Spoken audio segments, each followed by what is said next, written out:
Good afternoon, good evening, and good morning from wherever you are, and welcome to my thoughts on Star Wars Outlaws. Ubisoft just did their big games showcase. Every company now is going through their own personal E3. Thankfully, we won't have E3 this year because we don't really need E3 anymore. It's irrelevant. We can all watch every showcase from the comfort from the comfort of our home, and we don't have to mostly deal with cringe presenters who clearly would rather be stuck in their dank little office than have to be social. Unfortunately, I cannot say that about Ubisoft and their showcase, where they dragged out every poor bastard that has suffered under Yves Guillemot and had to talk about games, and half of them clearly, especially the guy that was talking about X Defiant, you know in his soul that that game is going to die on arrival. And anyway, we're not here to talk about Ubisoft and their crap all day, but we're here to talk about Star Wars. We're big Star Wars fans on this channel.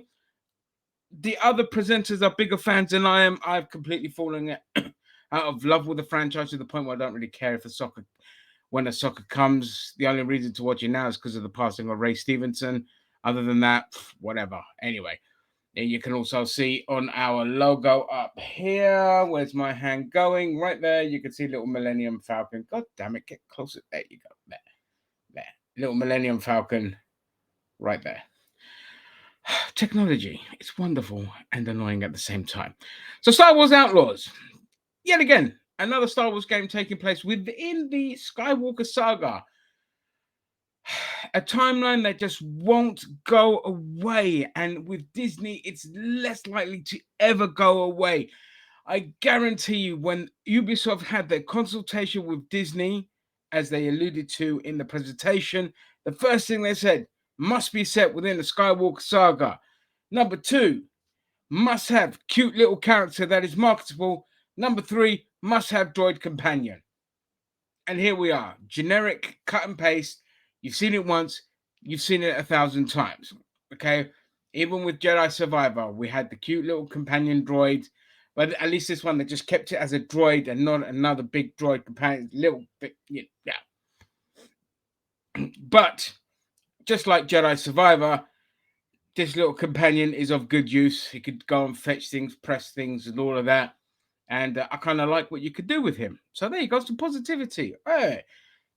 Look, the big negatives out of the way are that it's stepped within the Skywalker saga, and the protagonist will not shut the fuck up during the action scene. What is it with you goddamn Americans?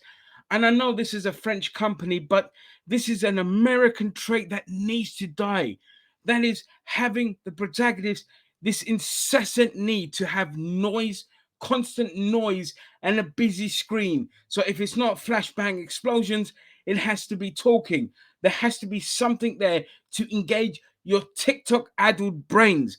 And I can't stand it. It is a trope from the 90s. It's ironic because I'm talking about TikTok here, but it is a trope from the 90s that needs to die. This quippy protagonist that just doesn't shut up. I don't need to hear them hooting and hollering, going, "Oh, that went well," and having some fucking smart ass remark about the situation. Okay, in real life, you're not doing that. In real life, you're either saying, "Oh shit, oh fuck, oh shit, oh fuck," because you're getting shot at, or you're just shooting the shit out of people and you're silent because you don't want to bring noise to yourself. Like every game now, every fucking game that comes out seems to have this. Forspoken did it. Fucking Saints Row did it. They're all bloody doing it. Just shut up. Shut up. Don't talk unless it's a goddamn cutscene. Fucking hell. Not even when you're telling your stupid little Nix thing to go do something. I don't need to hear your voice saying it. Just fucking do it. It's so because now you've got to hear that throughout the whole game. Like, do you understand how annoying it is? This is like, and people told you openly when Forspoken and Saints Row dropped that this is annoying. They need to shut up. And what do those games do? At least Forspoken gave you the option where you could just mute their conversation, so you don't have to hear that annoying twat. All right, it's not. Look. It doesn't matter what the protagonist is, it's that they won't shut up.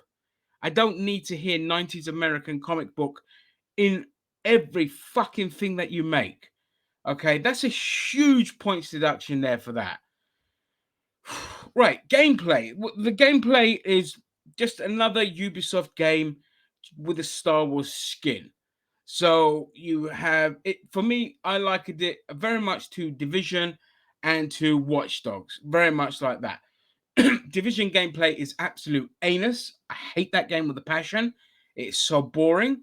So I'm hoping that this game isn't too much take from that. Whereas Watch Dogs, on the other hand, especially the first two, glorious, glorious gameplay. Bit more of that, bit more of Assassin's Creed mix, and a bit of Far Cry.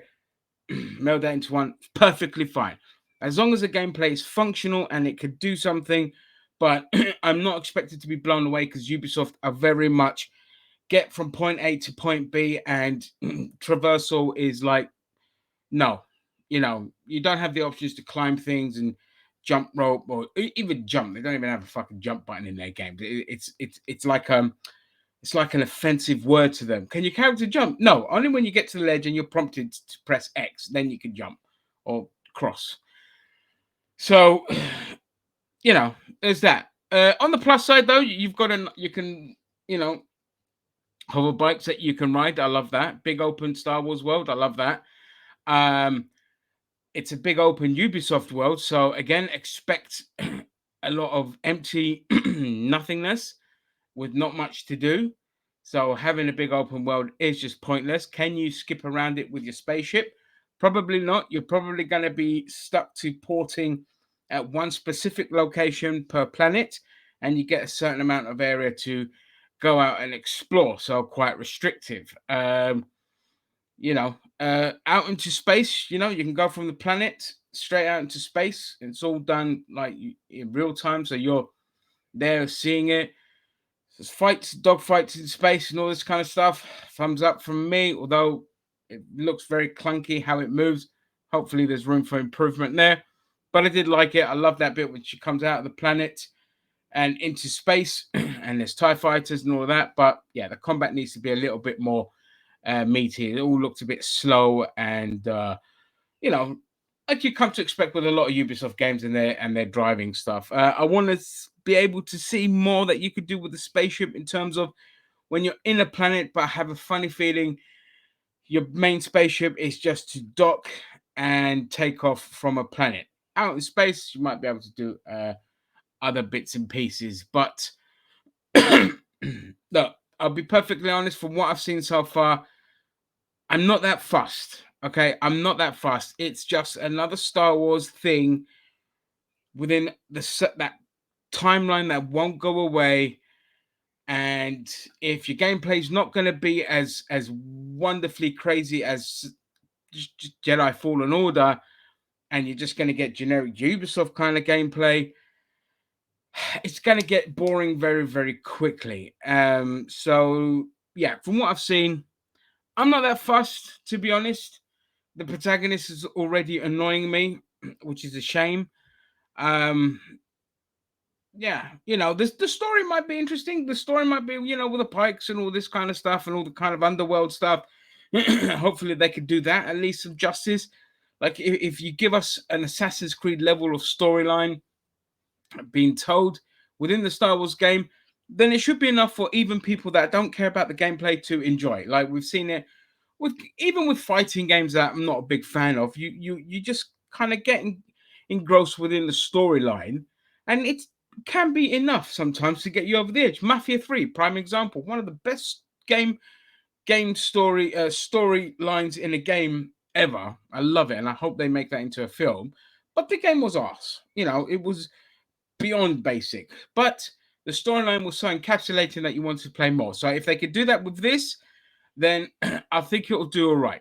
The other question is, of course, what are the microtransactions going to be? What are the skins going to be that you unlock, or time savers, or all this kind of shit? With Ubisoft, it's always apparent that they're getting greedier and greedier because they don't want to get left behind with 2K and Activision Blizzard and EA and insert name of company here. So it's a question of what are they going to do in terms of their level of greed. Um, we already kind of saw the kind of shady crap they're going to do with some of the other games that they dropped. And if you've been around long enough and you understand point A to point B in terms of games released to what they do after the fact, then there's always that on the back of your mind. So we will see. There's not much else to talk about. Not a lot was shown. I want to see more gameplay. And I hope, I hope it's that you could do a lot more than what we see. What we saw was okay, I jump between okay and meh. I'm there at the moment, but hopefully we get to see a lot more. It's nice that you're not playing a Jedi in this. As much as I love my Jedis, you get to play as an outlaw scoundrel. It's a shame it's a human again. Be nice to do it as be nice to play as a droid. Like a droid or a random alien would be nice. The fact that it's yet again humans, it's just typical of Disney and just their insistent of just making sure that it's relatable to humans. Mate, people love Grogu. They don't, that's their favorite character in The Mandalorian. What the hell do we need humans for? Anyway, I've rambled on long enough. Let me know what your thoughts are down below. And keep an eye out for other videos that we do have coming on this channel. They are aplenty. And with that being said, let normality resume. Bye. Where's the stop button? Why does it give me two options to end recording? Honestly.